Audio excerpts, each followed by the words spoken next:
aside your fear. Make the world remember your name.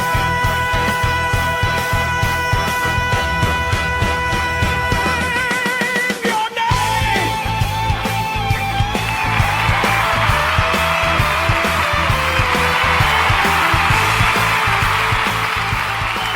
Hello everybody, welcome once again to the Shit Talkers show for round 8 of the STL season.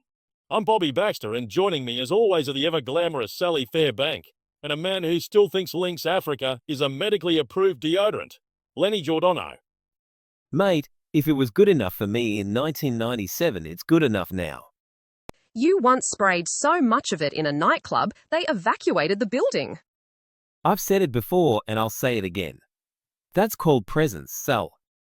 We've got huge results tonight: ladder chaos, cartel conspiracies, invisible footballers, sushi poisoning, and somehow another development in the Who Pants Les investigation. Oh no. Which means it's time to welcome the lead singer of the ST Funk Express, Reggie Velvet Thunder King.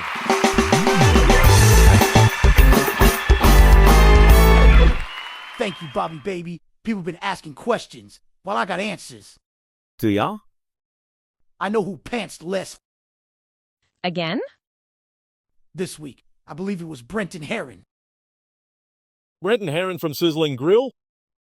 Think about it. Last year, Les was his right-hand man. This year, Les starts his own team. Abandons Brenton. That's motive, baby. Hang on, Reggie. Last week, you were completely convinced it was Georgina. Georgina! Nah. She's too nice for that kind of thing. You were screaming her name for 20 straight minutes last week. And I was wrong. People grow Sally. So now Brenton's your suspect. Until further notice. Right. Well, before Reggie arrests half the competition, let's head into round 8 with the ST Funk Express.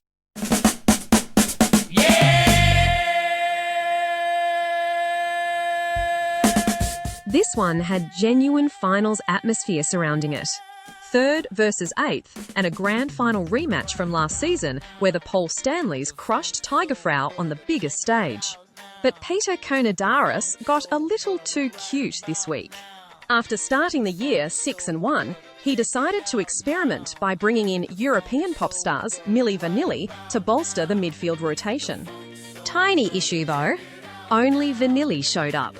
Milli was a late withdrawal with leg soreness, except nobody informed the club because apparently neither Milli nor Vanilli understood basic football administration procedures. So the Paul Stanleys effectively went in a midfielder short, while Vanilli wandered around holding a cardboard cutout of his brother. Unfortunately for him, Tiger Frau absolutely despised Milli Vanilli and pop music in general. Matthew Fools, Donald Trump, Vladimir Putin, and Kim Jong-un spent the entire afternoon physically terrorizing Vanilli, who by the final siren looked like he'd survived a bear attack. Milli's cardboard cutout, meanwhile, was ripped in half and thrown into the crowd during the 3rd quarter. Tiger Frau completely dominated from there. Thanos, Magneto, and Vladimir Putin were enormous, while the Joker kicked 6 goals in a frightening display.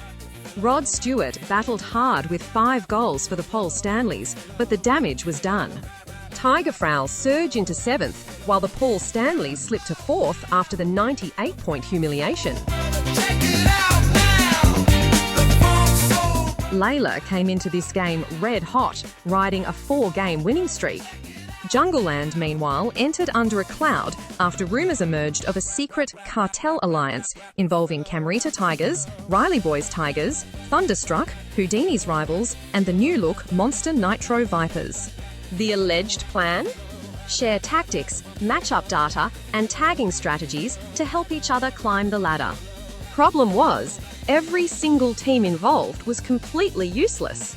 Camrita accidentally emailed Jungleland a 47-page bird migration report instead of tactical notes. Thunderstruck contributed absolutely nothing except an AC/DC playlist. Houdini's Rivals kept changing disguises during meetings.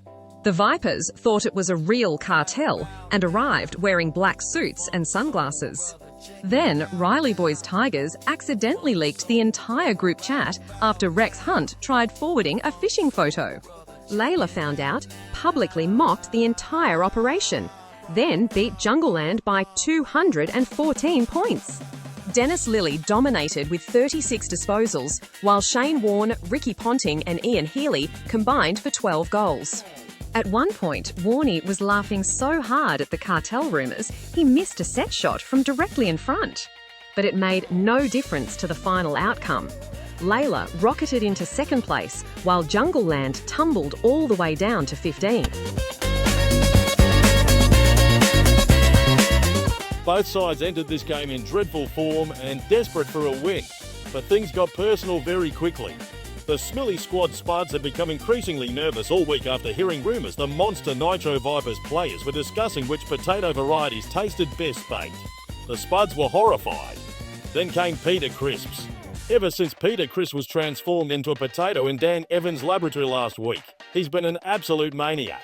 And when he noticed Vipers players attempting to grab Anita's teammates in the final quarter, he snapped. Peter Crisp charged to the entire Vipers side like a possessed bowling ball, launching wrestlers through fences and plastic chairs one by one.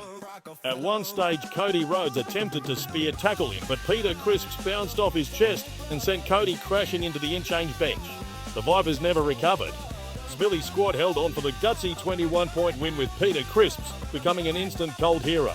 Smilly's squad now sit 10th and narrowly outside the 8 on percentage, while the Vipers remain buried in 18th. Seemingly more interested in sponsorship negotiations than football.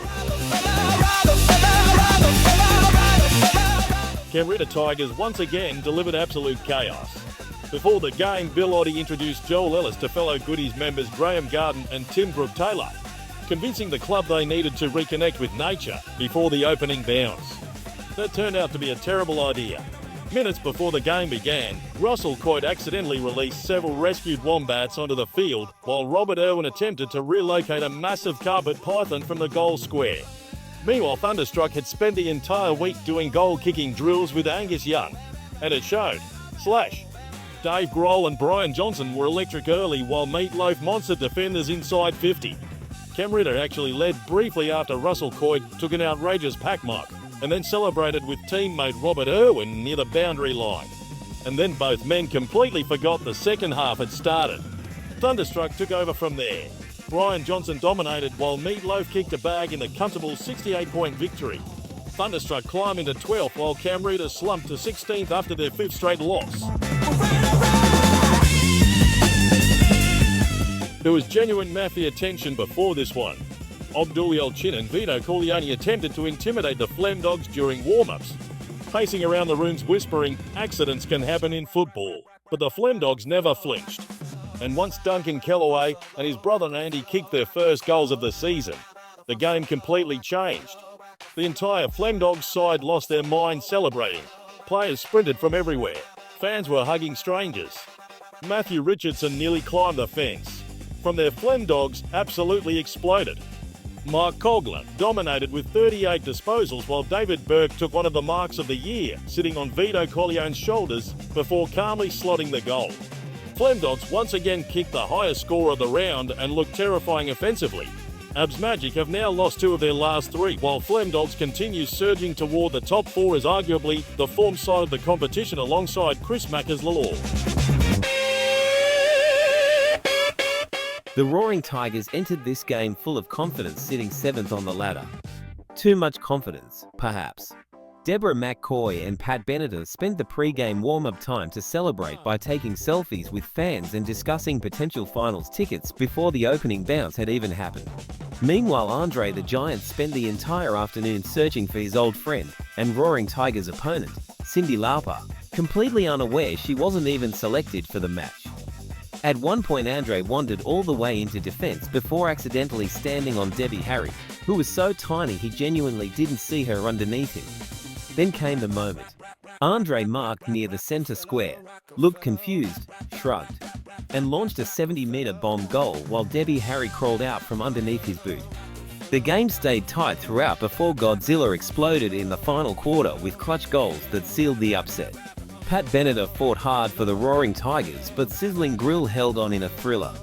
Despite the win, Sizzling Grill remained 16th while Roaring Tigers slipped to 11th after a costly defeat. After starting the season 0-7, Les Riley demanded toughness this week. He elevated Carl Dittery, Robbie Meir and Mel Brown into the leadership group and ordered everyone to show mongrel. Unfortunately, he also sent Pip Squeaks, Razor Ray Chamberlain and Darren Goldspink into the gym. Razor Ray immediately developed tennis elbow while Goldspink injured his back punching a boxing bag. Les told them to harden up and selected them to play anyway. It was a disaster.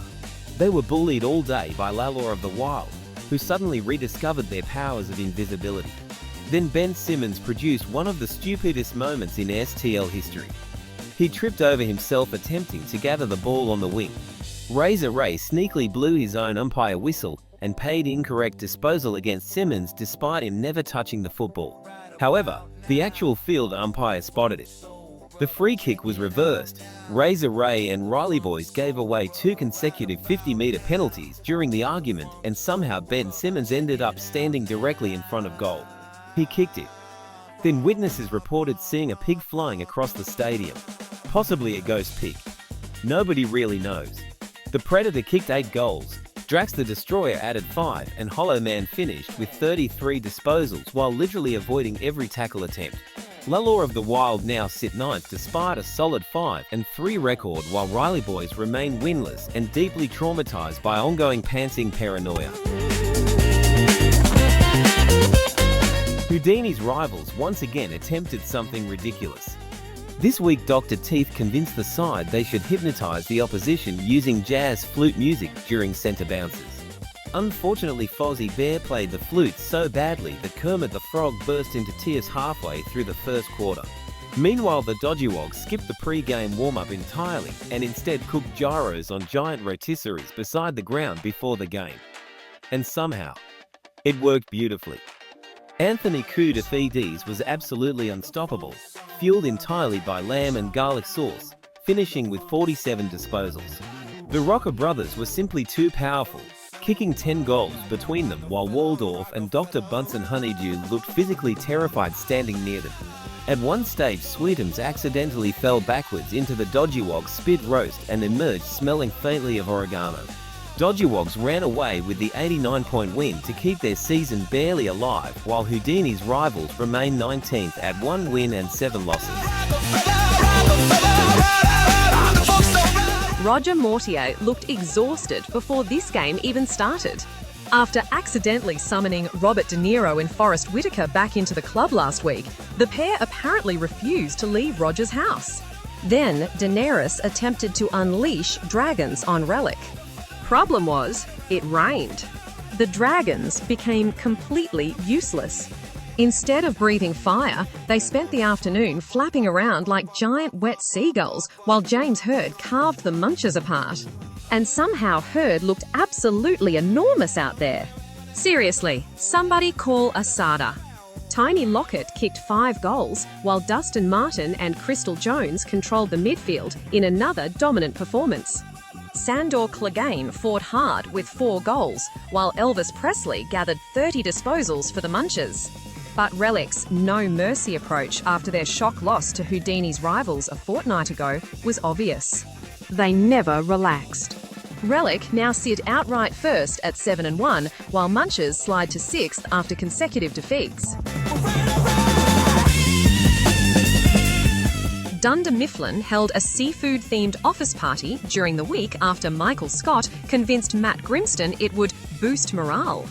It did not.